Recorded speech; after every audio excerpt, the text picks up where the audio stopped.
Back with all of you. Marc Farzetta back with you here on the brand new Farzy show, the live stream, the webcast, the show you could watch on demand later on YouTube, across all social media channels as well. And then you can also download the podcast wherever you get your fine podcasts right out of the gate.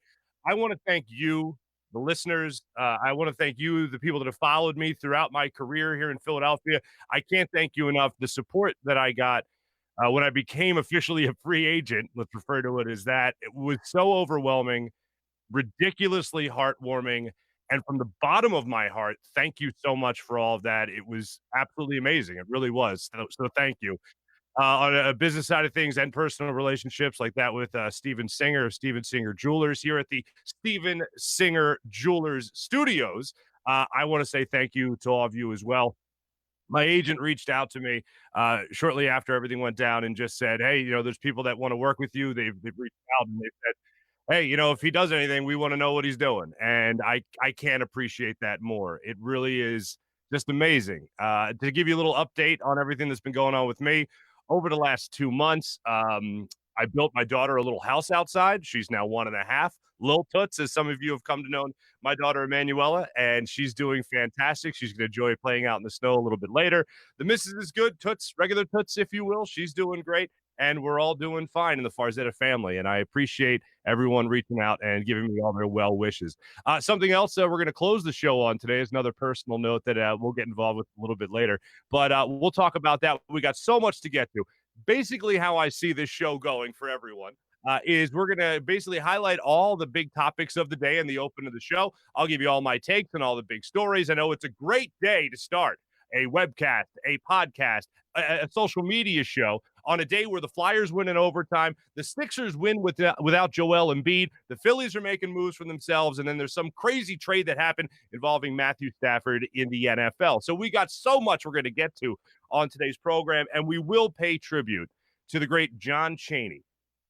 Evan Negandhi of ESPN is going to be the first guest on this show ever, and he's going to talk to us about all the stuff that he had done while he was at Temple University, a personal meeting he had with John Chaney and their relationship as his career at Temple University went on. And we're going to honor that great coach today, and not just what he did for Temple, not just what he did for basketball, but what he did for the city of Philadelphia and some fine young men along the way. So let's jump off right now. Let's start it with the number one story that really broke out on Friday. So Friday happens, and it's just crazy. Nick Sirianni gets introduced as the head coach of the Philadelphia Eagles. And I know in this city, it's so wild how we pay such close attention to people's press conferences. And I love that about us because we leave no stone unturned. And we watch this press conference. We watch Jeffrey Lurie come out and he's talking and he's doing his thing.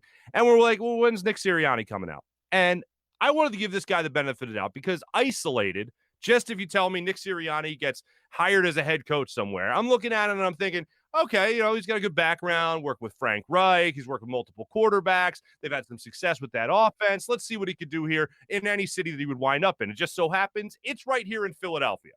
And I'm giving him the benefit of the doubt. And I'm still, for the record, giving Nick Sirianni the benefit of the doubt. However, you can't tell me after that opening press conference, that introductory press conference, that somehow inspired confidence in you as an Eagle fan. And I know we put way too much stock in the press conference, fine. Because I think in a lot of people's minds, myself included, we go into it and we think, okay, if this is how this guy's going to be at the podium, how is he going to be on the sideline? Is this so far out of his element to be at a podium instead of the sideline that he comes off that nervous and can't get a hold of his own words? So I'm watching it and I'm trying to go, okay, he's just got to settle in because there should be a couple of easy things when you get introduced to a fan base. And one of them should be you thank the organization, you thank the owner, Jeffrey Lurie, you thank Howie Roseman, fine. You thank your wife, tell her she's beautiful, tell her she's great. You thank the team you just came from, the Colts, he did that. And then I was thinking, all right, say you're excited and you want to win and the fans are great, and then open it up for questions.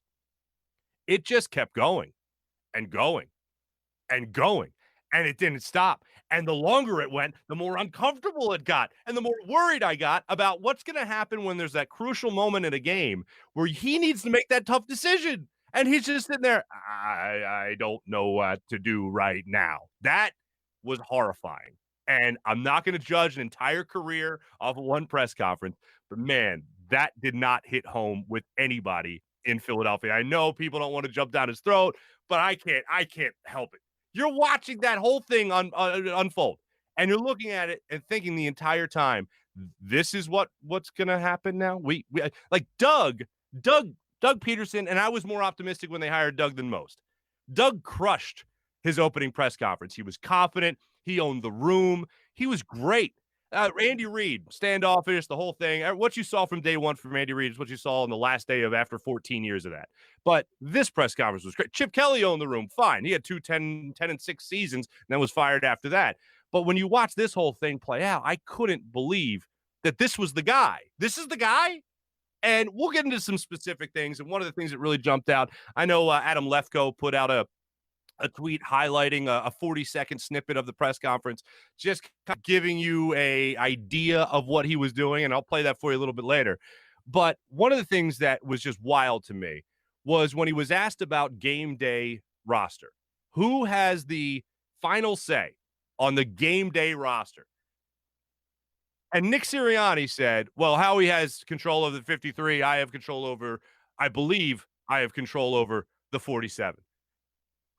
As a head coach in the NFL, first job or not, how is it not said with great confidence that, oh, okay, Howie's going to pick the players for, the 53, and then I'm going to pick the players on the players I need for my game plan. That's who I'm going to have.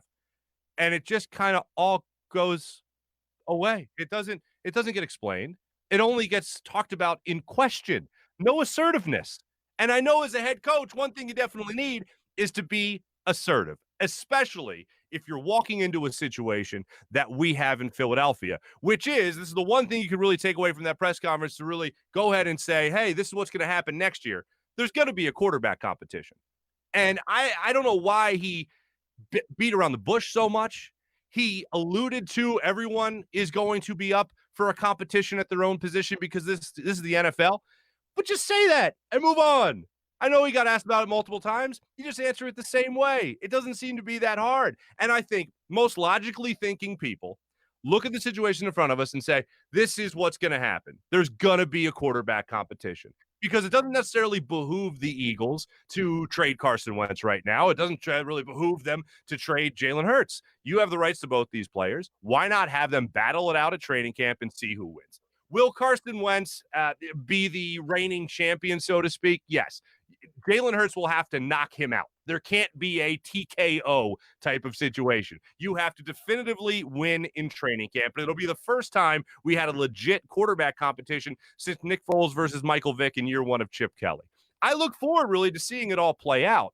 But I think that the tip of the cap, no question, is going to go to Carson Wentz. He will most likely win that competition, and then we'll see how that rest of the season goes. We'll see the other pieces they add. But if you look at that press conference, I'll play the clip for you. Nick Sirianni, when he's introduced, gets asked about his scheme and the type of scheme he likes to run. This is a offensive coordinator, though he didn't call his own plays, talking about the scheme he wants to install and the scheme he wants to run in his first gig as a head coach. Take a listen to Nick Sirianni. Next thing that's very important to me is that we build a smart football team, that we have a smart football team here. And I know we have the people in place to do that. The first part of that, the first part of being smart is knowing what to do. We're going to have systems in place that are easier to learn.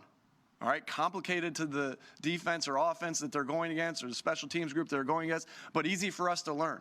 Because when we can put that, when we can learn our system and we can get good at our system, then our talent can take over. Less thinking equals talent take over, but we need to have systems in place, and we will have systems in place to do so.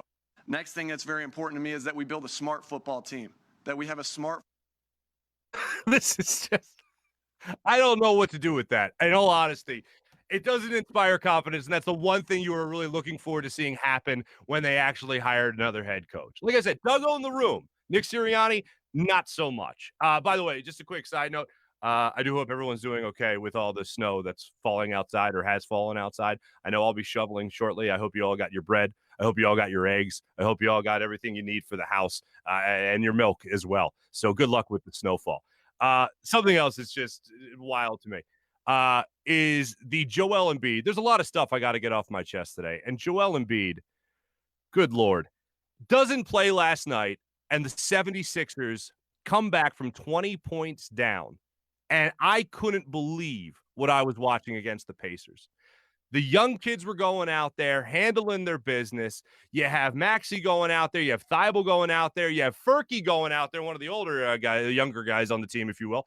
And they just led that comeback. And Tobias Harris was absolutely incredible. We're going to talk to Kevin Negandhi a little bit later in the show, coming up actually in a couple of minutes. We'll talk some Sixers with him and Joel Embiid and the question that is surrounded. Now, I don't know if the Sixers hate Joel Embiid all of a sudden because they didn't help his cause for MVP.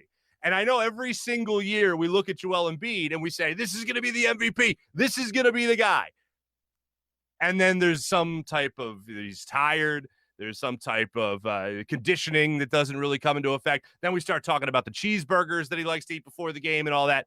This does, I will say, this does seem like the most different version of Joel Embiid we have ever seen. It seems like the most refined version of Joel Embiid we have ever seen. And for the team to go out and win without him, that's something great. And it really gives you a good feeling about what could happen at the end of this season. It lets you feel good about if something does happen, they could carry themselves for a while. If you do have a guy like Tobias Harris step up like he did last night, if you do have some of the younger guys step up and Ben Simmons coming up with some clutch layups, drives and all that stuff, rebounds like he did in last night's game against the Pacers in that win, it does make you feel good about what could happen at the end of the year.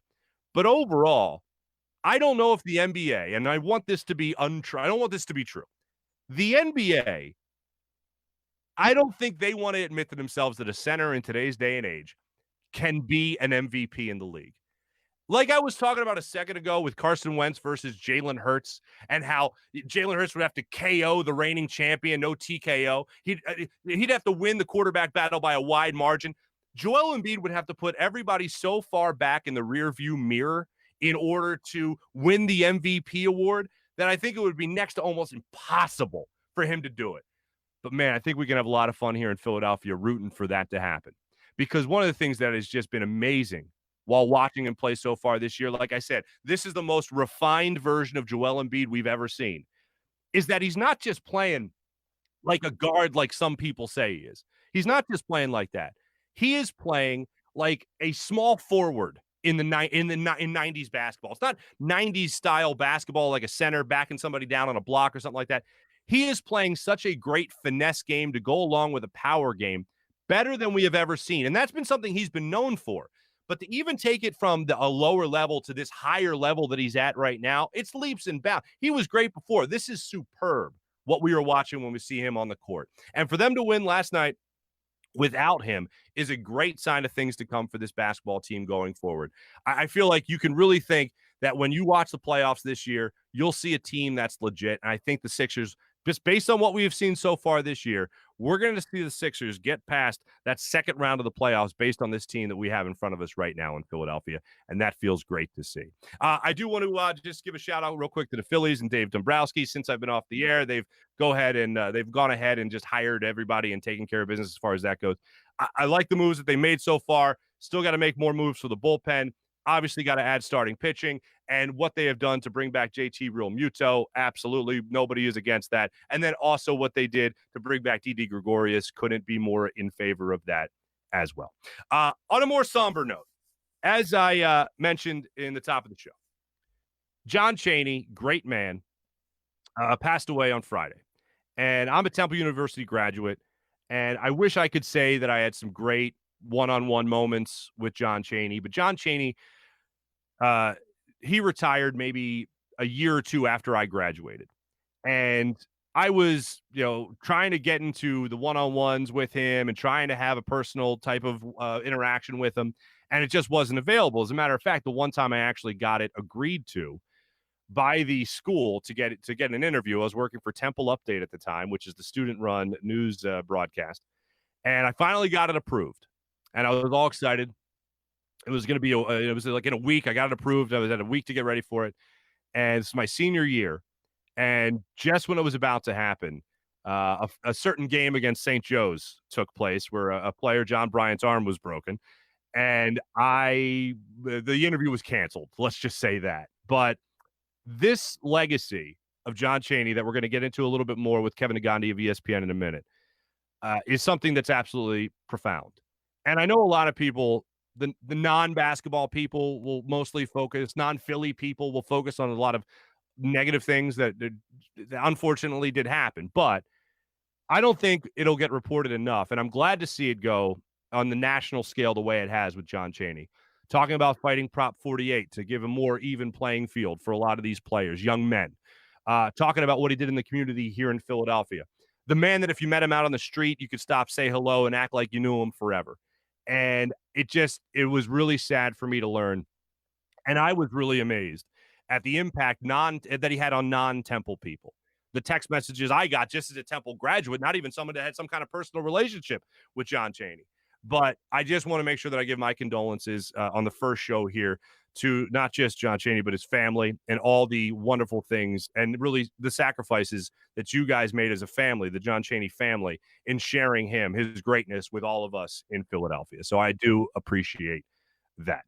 Before we do get to Kevin Negandhi on the Zado's guest line, I do want to tell you about my good friend Steven Singer of Steven Singer Jewelers here in the Steven Singer Studios. Valentine's Day is just around the corner, and you know what? You've noticed I am back now, and I do want to tell you that if you do go to the other corner of 8th and Walnut or IHateStevenSinger.com, do what I do and trust Steven Singer of Steven Singer Jewelers. I've been talking about this man for over a decade now. If you follow me, you know this is the man that I am attached to, Steven Singer, because I want to talk about what matters. And you know what matters? Love.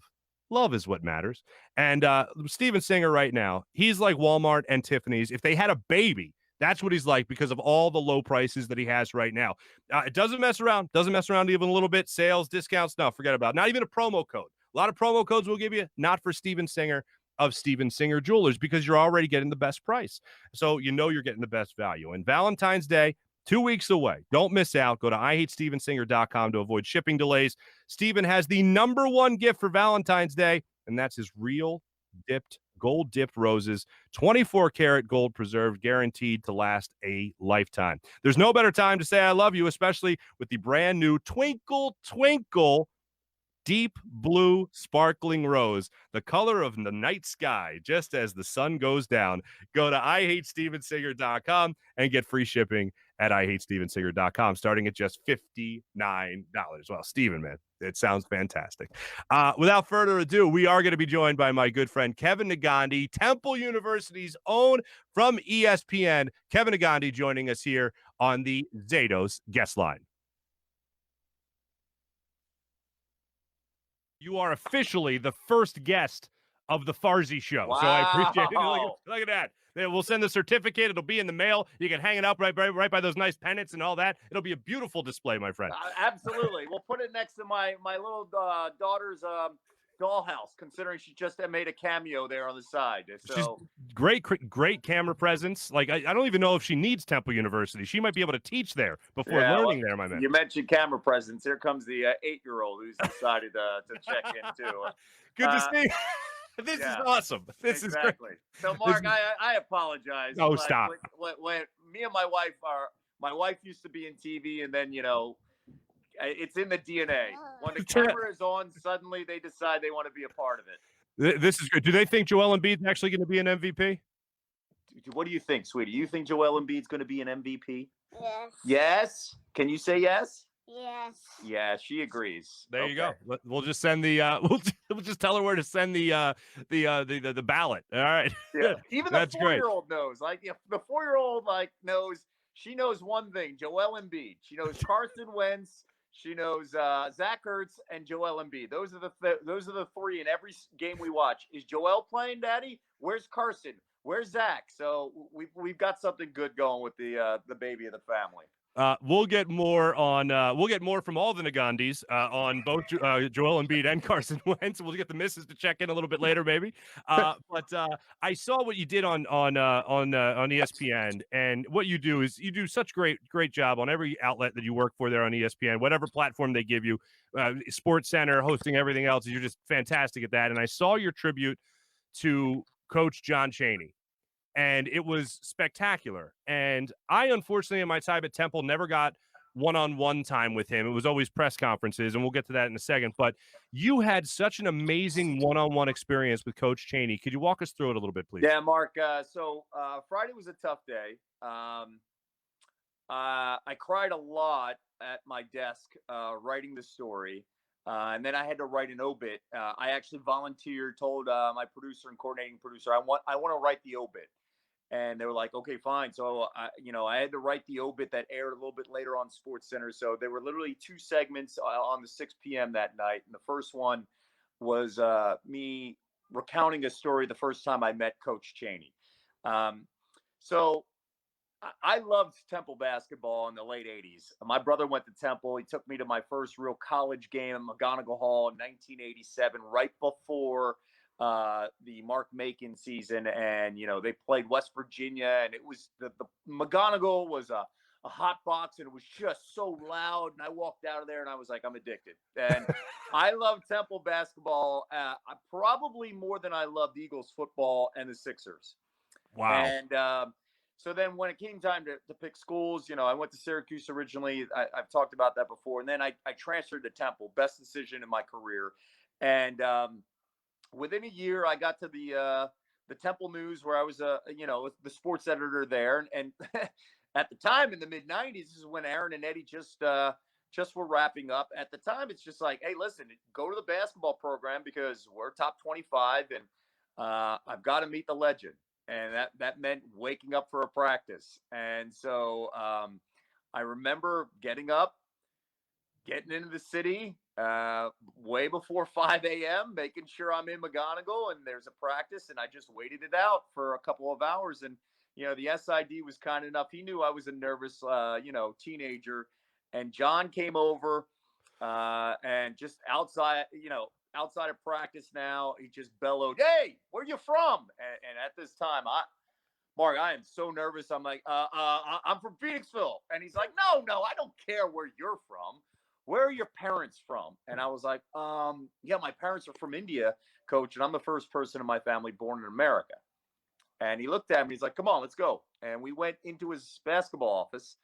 And he shut the door, and he then basically was interviewing me. He was asking questions about my culture and my life, and he wanted to know about my mom and my dad and my journey and why I got into this and what I was trying to do and what I dreamt about. And he then started talking about his family's background. So, Mark, in 2+ hours, we didn't talk about hoops.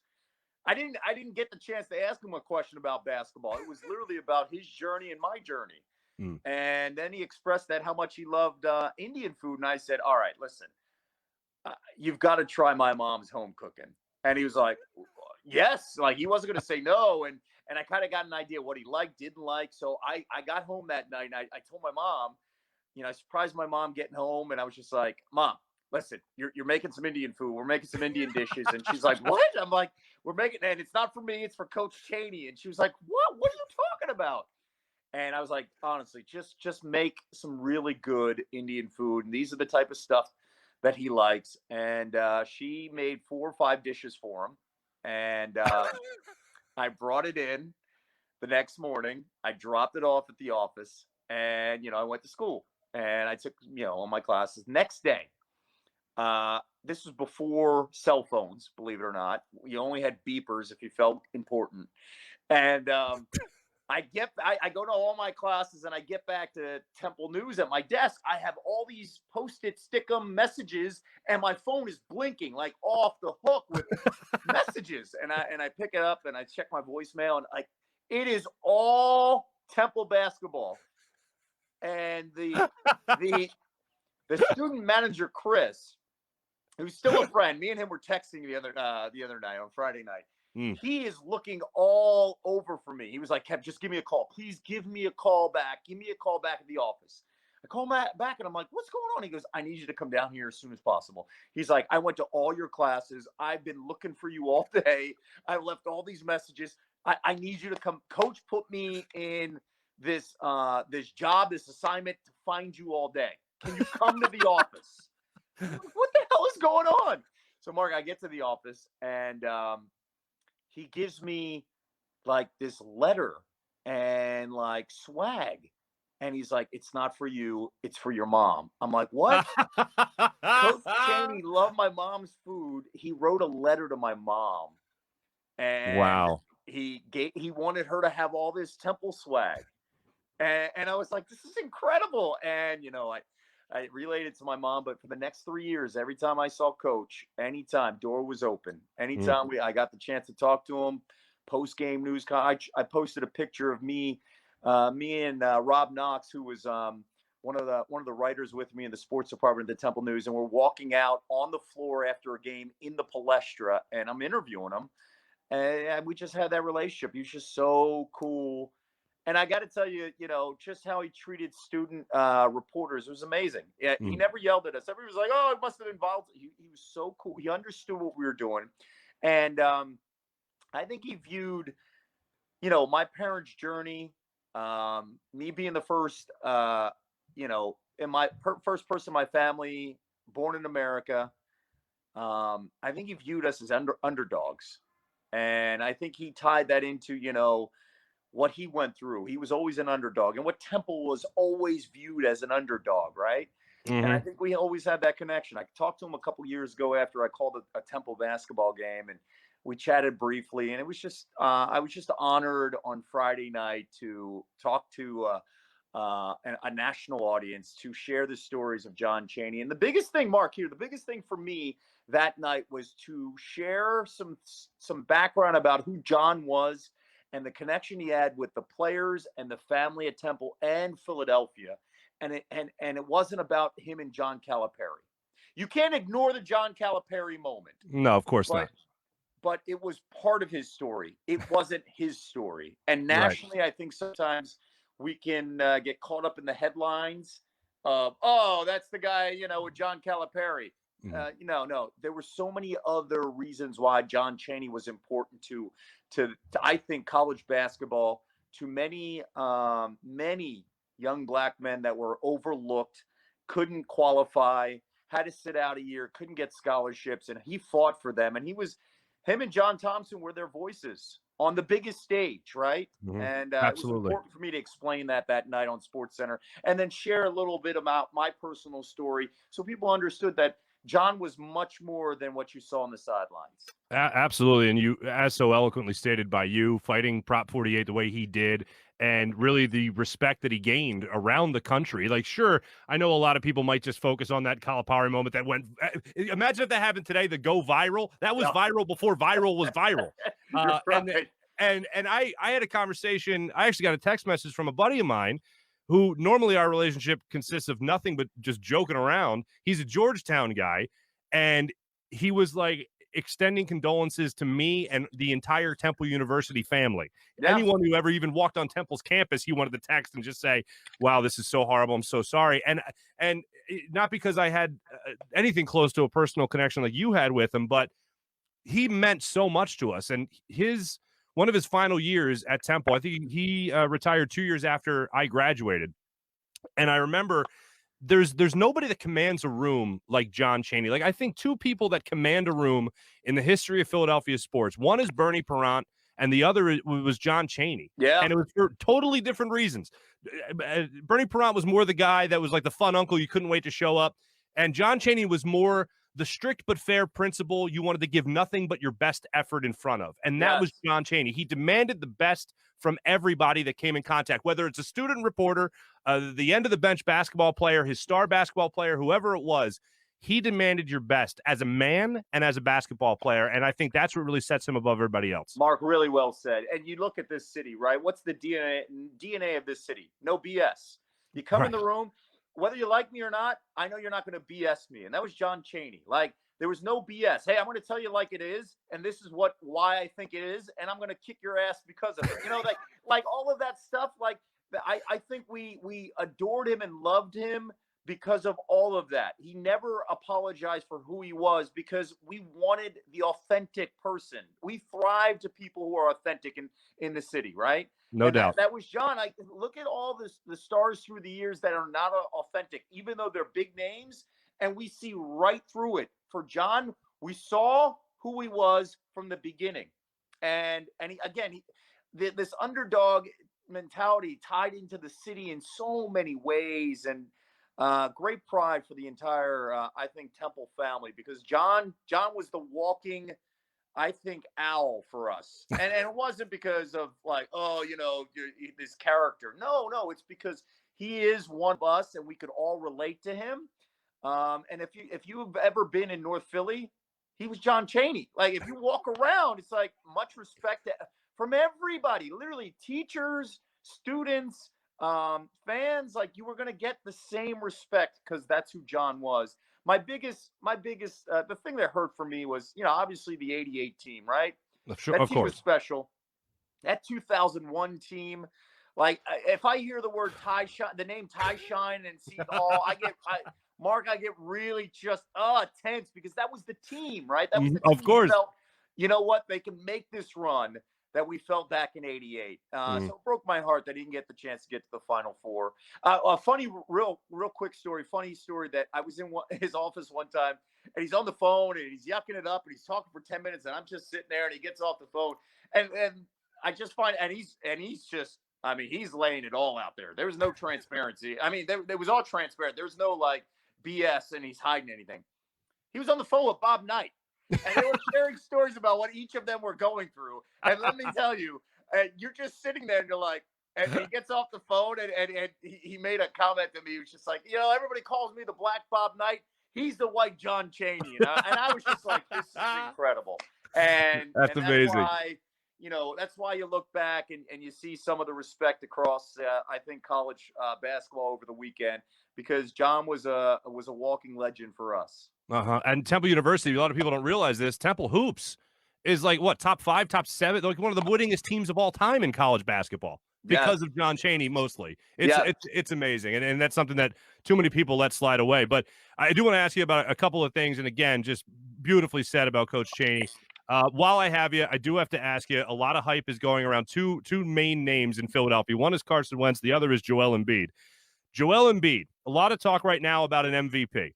I feel like every single year we go through a similar type of thing where it's like, oh, he's the MVP. Look at him. He's playing like an MVP. Yes, this year I have never seen him play better than what we have seen so far this year. Hopefully the back injury is nothing. But you look at him right now. Is this a guy that can carry this for the rest of the season and actually win an MVP award? Yeah, I absolutely believe that. I think he's a different player. I think there's a combination of things, too. The tasting of defeat, how they flamed out in the pandemic, the birth of his son, new perspective. Also, I think Doc Rivers plays a huge role. Daryl Morey, I think he plays a huge role. I think that there was a question where Joel was just like, do we want to win? Are we trying to figure out that we're in the best position to win? I think that was a big question for him all of last year with what happened with Jimmy Butler. I think that after seeing what Morey's done this offseason and setting up the pieces where, hey, we get it. We need to create space for you. And we've got, the Currys and the Greens to help create that. I think Joel is aware that I've got to take my level of play to the next step. Mm-hmm. And Doc comes in with the credentials, right? Like, Doc's won. And I think that plays a huge role here, where Doc says something and I think Joel will listen and say, all right, you want me to do this? I'll do this. You want me to be committed? I'll be committed. I go back with Joel. He's my favorite current player right now in all of Philadelphia. And I really believe this, that we are really lucky to have Joel Embiid. I agree. For a couple of reasons. He's the most unique player in the league when you talk about matchups. Mm-hmm. Listen, LeBron's phenomenal. Isn't that a knock on LeBron or Giannis or all those guys? He, I think, is the most unique big man when it comes to matchups and guarding. Certainly. He can move. A lot of people talk about a big guy playing like a guard. He plays like a 6'6" swingman almost from like 90s basketball. I know people want 90s basketball down low, pounded on the blocks, the whole thing. He can do that, but he can also go and like play with the finesse of a Penny Hardaway, for instance. Like, he's just got that ability. Yes, and his health, of course, is the biggest key. He's come in very good shape. We will see how this plays out over the next 4 months, because when he's on the floor, I know no matter what, he's not afraid to miss. And that goes a long way. We have stars that are not afraid, to make a shot. there's a big difference from guys who are not afraid to miss. And Joel's one of those guys. I think you can count probably 10 guys around the league who are not afraid to miss. And Joel's in that group. And those are the guys that take you to championships. No because question. If they miss, that means they're coming back and taking another shot. They're not afraid. And I mentioned that the other night when they beat the Lakers. Like, Tobias stepped up and took that shot because he wasn't afraid to miss the shot. They need another guy day in and day out. The number 2 is going to be next to Joel, who's not afraid to miss a shot, because Joel can do that. Absolutely. The second name I got to ask you about, Carson Wentz. Do you believe he'll be here in Philadelphia? And is there going to be a quarterback competition? Because I wholeheartedly believe that's the direction this team is headed. I have no clue. And honestly, I will say this, and I got a lot of feedback, let's just say this, on Twitter when I made comments that Carson needs to say something publicly. And people are like, you don't need to say anything to anybody. Well, it would help to have an idea of like what he wants to do. It would help to hear if he said something about Doug Peterson, or even issue a statement, say something about Deuce Staley and issue a statement, right? Like this right. I agree that he's giving us. I don't understand it, and now people will say, well, he can't say anything right, and you're part of the media and you just want to hear what he has to say. I just think it goes a long way to people in the Eagles organization to just issue a statement and some type of, hey, you may have differences with certain guys, but you could also be thankful to Doug because he was he was your head coach when you came in, right? Certainly. You say something to Deuce, right? And that's where I'm at a question mark. I'll tell you this. I think he's going to still be on the team.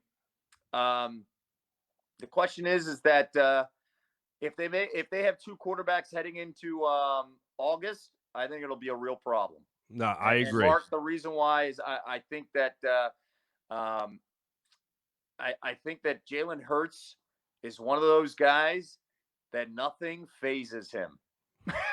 I'm telling you, he's cool, man. Mark, he's Nick Saban in a player's body. Right? He's Nick Saban in a player's body. And I couldn't agree more, man. Nothing phases him, and I think that I think it could play a huge role inside the locker room if these 2 guys are battling in August. And that's another reason, Kevin. That's another reason why Carson Wentz should say something. Like, a lot more is being said about Carson Wentz now. And he released a statement about Roddy McLeod and how great he is, and all that's fine. But if somebody is saying a bunch of nasty stuff about me and attacking my work ethic and the way I work with other people, I would at least want to try to set the record straight for my own benefit, if not anything else. Yeah, I think he's at a point now. His philosophy is whatever I say, it doesn't matter. I'm going to get criticized. But when you're the franchise quarterback with a contract like that, it comes with the territory. Couldn't agree more. You cannot be hit with kids' gloves. Last thing for you before I let you go. Last thing for you, Nick Sirianni's first press conference. Your initial reaction? Give the guy some time. It's tough to come in there and you don't have people around. Patience. I say judge the guy on how the team looks instead of what he says right now. And I just stress that. And by the way, I want to say one other thing. I think Carson can still be fixed. I really do. I believe he can be, and his talent is insanely over the top. Like, he's got so much talent. He's just got to understand that it's not just about what Carson wants to do. It's about what everybody fits in this system to do the right things, to make the right decision-making, to throw the football down the field. All right. You know what? For the 2 of us, I'll take care of the Sirianni stuff a little bit later in the show. I talked about him already. I'll go in a little bit more later. But Kevin Negandhi, honestly, I can't thank you enough. The official first guest of the Farzy Show. Thank you so much, Kevin. Mark, it is my pleasure to be a part of it. I'm honored. I look forward to joining you down the road for maybe your 100th and your 1000th, okay? Thank you. Much love to you in the city of Philadelphia. Absolutely. And thank your daughter and your son for dropping by in the cameo as well. Thanks, brother. Appreciate it. The 6-year-old knows all about the sports, and he didn't even come down here. So we're stacked here, all right? Take care and stay safe. Thank you. You as well. Kevin Negandhi from ESPN, Temple grad Kevin Negandhi joining us on the Zados guest line. Thanks so much, Kevin. I mean, is there anybody better than Kevin Negandhi breaking it all down when it comes to Philadelphia sports. I would say not. There is not anybody better than Kevin Negandhi. As I've said, he's like the ambassador to Philadelphia, really, really to the rest of the country. And what he had to say about Coach John Chaney was phenomenal, as you would assume. Interesting stuff about Nick Sirianni as far as just letting that whole situation just kind of play out as of right now. And I do love his optimism. And look, even his daughter knows. His daughter knows that Joel Embiid should be an MVP in this league. Even his daughter knows. And I appreciate that cameo by her as well. Do have to thank some sponsors right out of the gate here. First off, Zados for obviously sponsoring our guest line. Also want to thank our good friends at DraftKings, a sponsor of the show, because the 55th big game is this weekend. That's right. It snuck up on us fast. And to finish out the football season, DraftKings Sportsbook, America's top-rated sportsbook app, is giving all new customers a no-brainer type of an offer. Right now, you can use promo code Farzy. That's promo code Farzy to celebrate the football finale. DraftKings Sportsbook is absolutely doubling down your money if just a touchdown is scored. And all you have to do is just go to DraftKings. Download the app right now. Use promo code Farzy. If a touchdown is scored in the big game, you could double down on your bets. It doesn't get much better than that with all the things going on at DraftKings. DraftKings taking care of their customers as they do all the time. So go to DraftKings and download the app and make sure that you take advantage of all they have to offer. It's a no-brainer type of deal. If it wasn't enough to just party for the big game, as we like to say, you could double the cash. You'll be celebrating till next season with all the money you'll be making. Don't forget about DraftKings Big Game Prediction Challenge with up to $55 million in total prizes for grabs. That's right. That's what's up for grabs. Instant prizes for everyone who enters that contest. Must be 21 or older. Once again, use promo code Farzy. Must be 21 or older. Present in Pennsylvania. Restrictions apply in partnership with Meadows Racetrack and Casino. See DraftKings.com/prediction-challenge-DFS for details. Gambling problem? Call 1-800-GAMBLER. Also, a sponsor I've known for a long time helping us out on the show, Steak and Maine in Northeast Maryland. Whether you dine in a more upscale type of place or a usual steakhouse, a casual bar, patio, whatever you might enjoy, check out Steak and Maine in Northeast Maryland. Highest quality of prime meats, fresh seafood, world-class oyster bar, and freshly prepared sushi. All that with a wonderful, wonderful wine selection with Cavada Cellars wines. You have to check them out. Open every day for lunch, dinner, and Sunday brunch as well. Steak and Maine in Northeast Maryland, voted #1 place for steaks in America by the Travel Channel and the Cooking Channel. So check it out for yourself. Go to Steak and Maine, steakandmaine.com for more information. And make sure you tell my friend Tony that I sent you there. Also, if you haven't seen this new app yet, you got to check out Fan Up. Philly fans, if you want to be an MVP for the big game here, you got to use Fan Up. Join Fan Up's super fun big game contest to win a Peloton Bike Plus, a Mirror home gym, or both. The days of playing fantasy sports alone are over. Enter Fan Up's super fun big game tier contest. Answer fun questions, watch the game, and see who's right. Don't do it with just a couple of friends. Do it with all your friends with the Fan Up app. It's fun, easy. You could win a Peloton, a mirror, or both. The big game, you could get the MVP. Play Fan Up and follow me on Twitter and all social media platforms. Download the Fan Up app. Use the promo code SBLV or Fan Up and get 2,000 bonus points. That's SBLV or Fan Up. And you may win some of the big bets with some of the great things with the people of Fan Up. So make sure you take advantage of all that and more. So thank you to those sponsors and all helping us out as well. Now it's time for the social media check-in. The social media check-in is brought to you by Steak and Maine. Now, I will say it's our first show, so please excuse some technical difficulties we might be having. We're trying to work everything out, actually. So on Twitter, on YouTube, I understand people are having some problems. I see the tweets. Thank you very much for trying to at least check out the show. I know some people are now finding it on Facebook Live. Some people are finding it on Twitter, whether that's at Farzy Show on Twitter or at Marc Farzetta on Twitter. You guys are catching it there. Some great feedback. Thank you so much.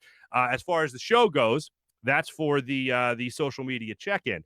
The other thing we're going to get into here on social media was during last night's Sixers game, Philadelphia's own, St. Joe's Prep's own, Rob McElhenney You might know him from Mythic Quest, or you might know him from the more popular show, It's Always Sunny in Philadelphia, tweeted out after the Sixers were able to take care of business against the Pacers with no Joel Embiid, simply went out there on Twitter and said that the 76ers, and it was a little weird how he wrote it out there, but for the bottom line, he wrote the 76ers are the best team in the National Basketball Association. I responded, of course, by saying, I see no lies. And every Sixers fan should be feeling very confident about their basketball team last night, because we saw what happened the first time they went about this game without Joel Embiid. We saw how terrible they looked, and that's calling it what it is. It was awful, the display we saw previously in the season. This time around, and I know a lot of people are feeling the same way, especially when they're down 20 points to the Pacers. You're watching the game unfold, and you see Furkan Korkmaz hit a big three.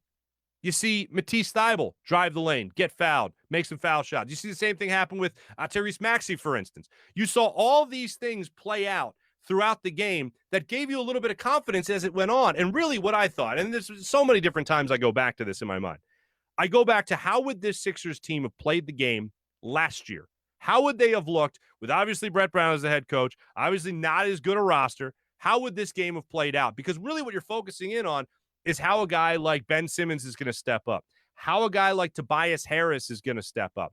And you watch that game and you look at how those guys came together and how they didn't hang their heads and how they went out afterwards. Like a guy like Dwight Howard and just comes out simply and says, Tobias Harris, he's like Prince Harris. He's like Prince now. And he was alluding to and even dropped a, game blouses post-game, Dwight Howard did, when talking about Tobias Harris and the way he plays his game is like Prince in the Dave Chappelle sketch from years ago. That was like to show the lightheartedness and how this team approaches the game where they don't panic. Even in a game without their best player, they don't panic. And that's what you like seeing. And really the biggest change for me is kind of what Kevin Negandhi told us a second ago. It comes down to Doc Rivers. It comes down to the respect that he demands amongst his players. And if you're Joel Embiid, and you're walking into a locker room, you're walking out onto the court, even in practice, forget about last night, obviously he didn't play. But if you just look at the way he has been playing and you see that he has elevated his game to the way it is right now, and then you also go out there and you watch some of these other players and the maturity that you have seen over the last 2 months, really, and you see Tobias Harris doing almost exactly what he was doing when he was playing for Doc Rivers with the Clippers. It's unreal to see the huge steps forward that these guys have taken under the new head coach in Doc Rivers. And I love seeing it. And to think about it, we're like, not even a third of the way through the season. It's just, it's great is what we're seeing so far. The way these guys have performed under Doc Rivers so far. Rob McElhenney doing the social media check-in, saying that this is the best basketball team in the association, as they like to say. And you know what? I still detect no lies. You go out and take care of business against the Lakers the way you did. You put Toronto behind you like you've been trying to do. I know the Boston Celtics didn't have Jason Tatum, but I still love this Sixers team over the Celtics. And I know some people were actually worried about what happened after that game against the Lakers with Tobias Harris coming up with the game-winning shot. I go back to it. What happens if this team plays that game the way they would play it last year? Do they win that game? No way. They found a way in that game, albeit at home, albeit the sixth or fifth game of a long road trip for the Lakers. All that. The way they played that game, the way they closed it out, the way they stepped up, the way they didn't get lose focus is exactly what you want to see. Even in the brief periods where you see them throughout the game start to hit a little bit of a lull, they come back and they fight. And that was about the third game so far this year that you thought, yeah, they don't win that game last year. These are those games that they actually come out and win now. Those are the games they actually come out, and you see the big steps forward that they have taken so far this year under Doc Rivers. So that right there is the social media check-in. Now, to recap some of the top stories of the day and give you a little bit more light on a lot of this, here's what we talked about at the start of the show. We got a lot into Joel Embiid, as we just recapped for you right there. We just got into a lot of Carson Wentz, and we got a lot into Nick Sirianni and what he's bringing to the table as the new head coach of the Philadelphia Eagles. And I know he did not, and I'll go back to this phrase a lot, I feel, up until we see them walk out onto the football field at Lincoln Financial Field to kick off the season. Inspire confidence. That's what we ask for. Inspiring confidence. And when you saw him looking for the right words to describe something he should know so well, his own offense, his own scheme, his own system, it reminded me of the scene in Waterboy, with Adam Sandler and Henry Winkler as the head coach, where he comes up with a play and he's talking about the play. And he goes, okay, the quarterback, he thinks he's going to fake right. No, he's going to fake right. No, he thinks about faking. I don't know where I am. That's what the Nick Sirianni press conference reminded me of. It reminded me of a guy getting lost in really his own head, his own words. It made me think that afterwards, especially the stuff about Howie Roseman with the game day roster, it made me think about a lot of the stuff that we have already said as media members, as fans, about who's really running this team. And I think a lot of people, especially after this press conference now, talk about, who's picking the 53, who's picking the 47 on game day and all that. And we think to ourselves, why is this so difficult to run this football team who had a great run under Andy Reid, who had just won a Super Bowl a couple of years ago with Doug Peterson? Why does this seem so difficult to put somebody in there that you trust with a football mind to help you along with those decisions?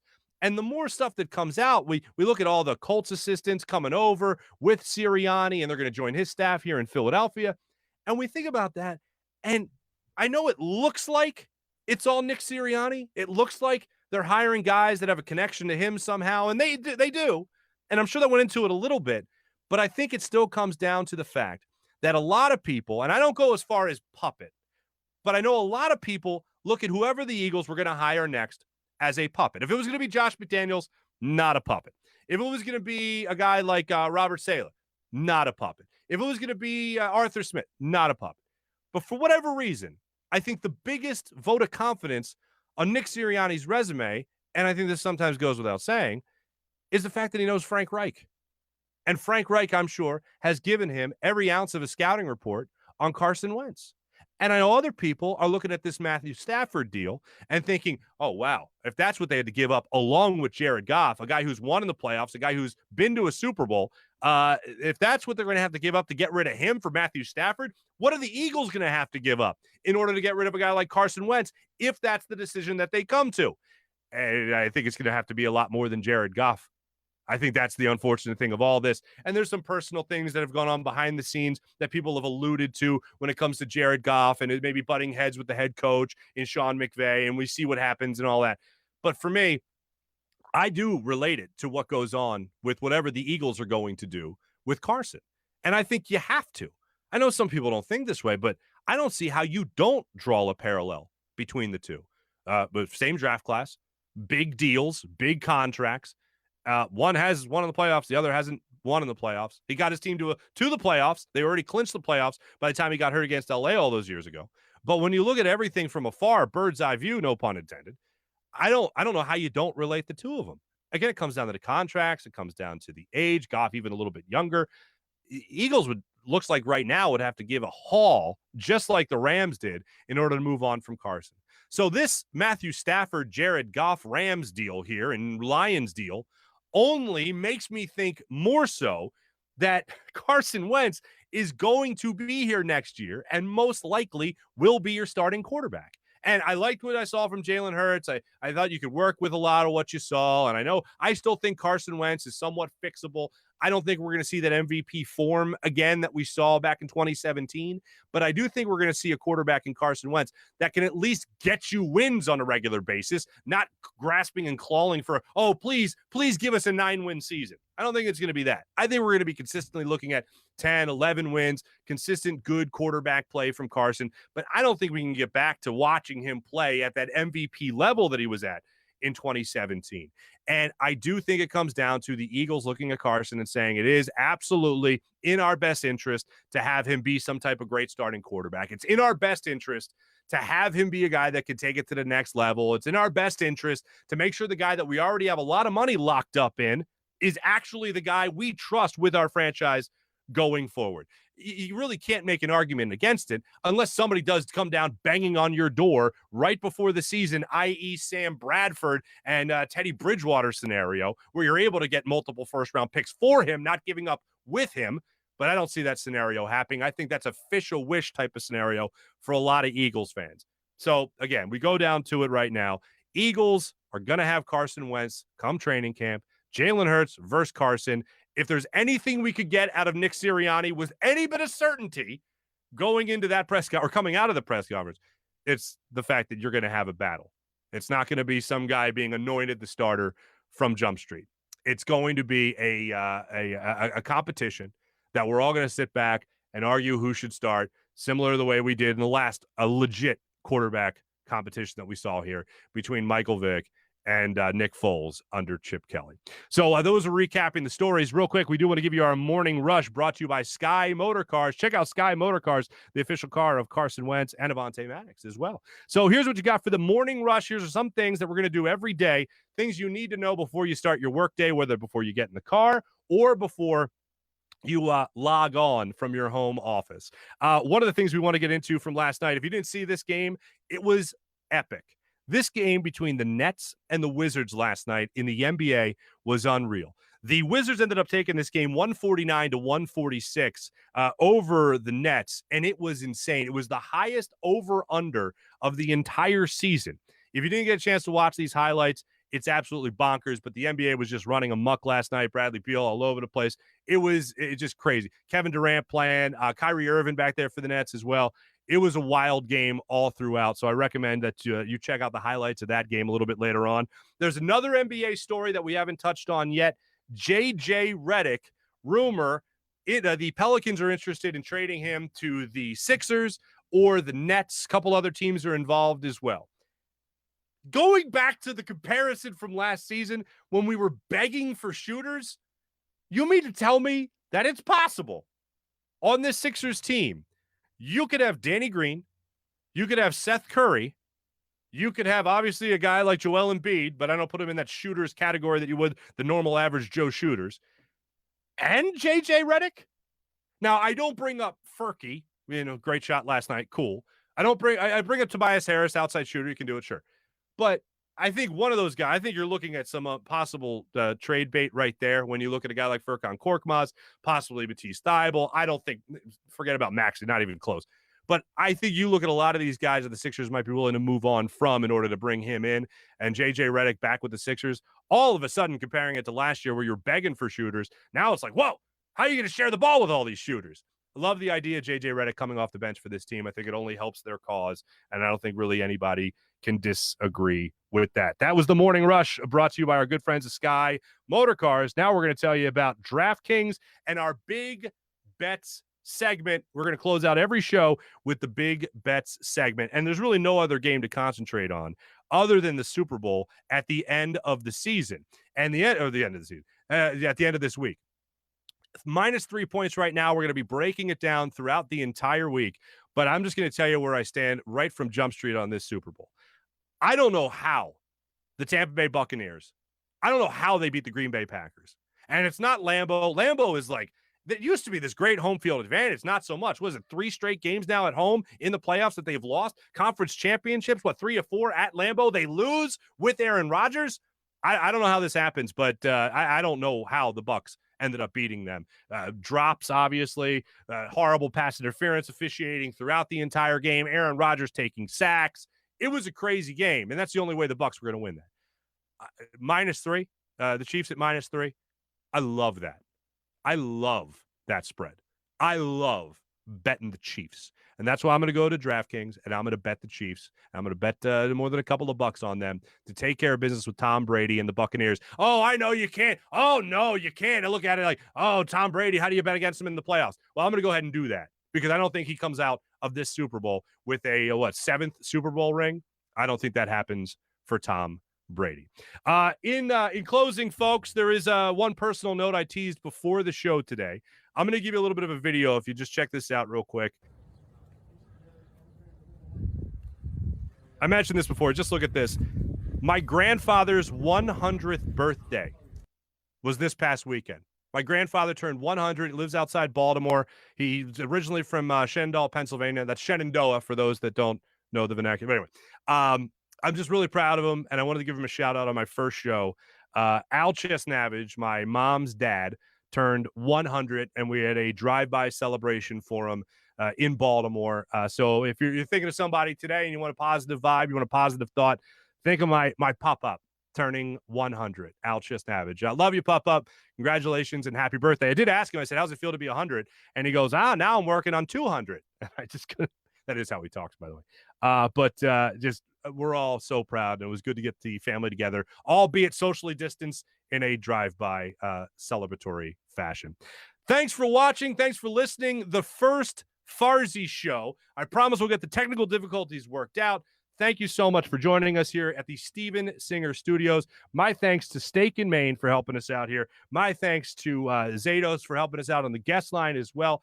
DraftKings, my thanks to Sky Motor Cars. You guys are unreal. Thank you so much for being a part of this show. And also to you, the listeners, and you, the viewers, so supportive of me and my career over the last 2 months. Really, I can't thank you enough for all the support and when you're going to be back and all that. Thanks so much. Thank you for watching The Farzy Show with yours truly, Marc Farzetta.